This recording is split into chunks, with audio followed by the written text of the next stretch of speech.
आज हम आपको अपनी वीडियो के जरिए बताएंगे कि भगवान शिव और माता पार्वती ने कहां लिए थे 7 फेरे। दोस्तों, भारत के उत्तराखंड राज्य का त्रियुगी नारायण मंदिर ही वह पवित्र और विशेष पौराणिक मंदिर है जहां इस मंदिर के अंदर सदियों से अग्नि जल रही है। इसी पवित्र अग्नि को साक्षी मानकर शिव पार्वती ने विवाह रचाया था। यह स्थान रुद्रप्रयाग जिले का एक हिस्सा है। ऐसी मान्यता है कि भगवान विष्णु इस मंदिर में माता लक्ष्मी व भूदेवी के साथ विराजमान हैं। इस विवाह के संबंध में मान्यता है कि माता पार्वती भगवान शिव से विवाह करना चाहती थीं। ऐसे में सभी देवता भी यही चाहते थे कि पर्वत राजकन्या पार्वती का विवाह शिव जी से हो, किंतु भगवान शिव की तरफ से ऐसी कोई इच्छा नहीं दिखाई गई। जिसके बाद माता पार्वती ने ठान लिया कि वो विवाह करेंगी तो सिर्फ भोलेनाथ से ही करेंगी। शिव जी को अपना पति बनाने के लिए उन्होंने बहुत कठोर तपस्या शुरू कर दी। ये देख शंभुनाथ ने अपनी आंखें खोली और पार्वती से कहा कि वो किसी समृद्ध राजकुमार से शादी करें। उन्होंने यह भी बताया कि एक तपस्वी के साथ जीवन यापन करना आसान नहीं है, परंतु पार्वती जी तो अडिग थीं। उन्होंने साफ कर दिया कि वो विवाह सिर्फ भगवान शिव से ही करेंगी। माता की ये हट देख भोलेनाथ पिघल गए और उनसे विवाह करने के लिए तैयार हो गए। बता दें कि शिवजी ने तपस्या से खुश होकर फाल्गुन मास की कृष्ण पक्ष की चतुर्दशी के दिन माता पार्वती के साथ विवाह किया था।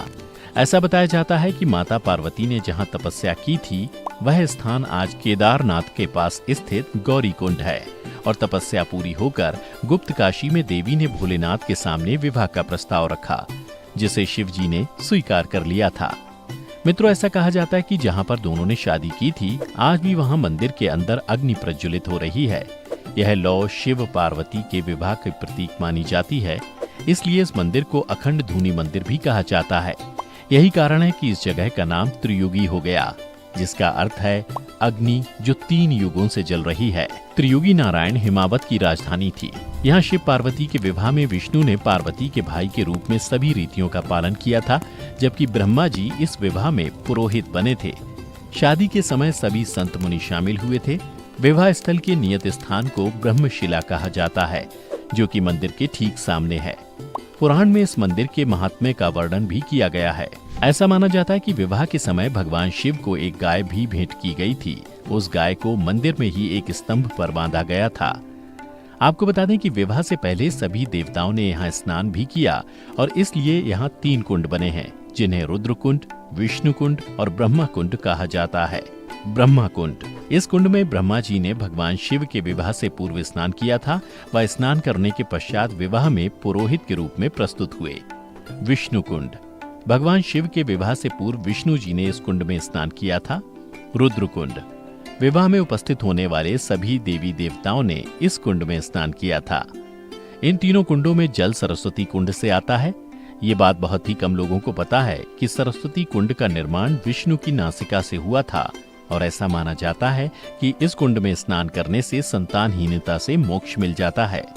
जो भी भक्त इस पवित्र स्थान की यात्रा करते हैं वे यहाँ प्रज्वलित अखंड ज्योति की भभूत अपने साथ ले जाते हैं, ताकि उनका वैवाहिक जीवन भगवान शिव और माता पार्वती के आशीर्वाद से हमेशा खुशहाल बीते।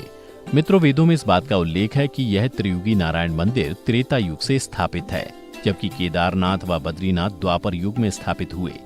यह भी मान्यता है कि इस जगह पर भगवान विष्णु ने वामन देवता का अवतार लिया था। पौराणिक कथा के मुताबिक इंद्रासन पाने के लिए राजा बलि को 100 यज्ञ करने थे। इनमें से बलि 99 यज्ञ पूरे कर चुके थे। तब विष्णु जी ने वामन अवतार लेकर रोक दिया, जिससे कि बलि का यज्ञ भंग हो गया। यहाँ भगवान विष्णु को वामन देवता के अवतार में पूजा जाता है।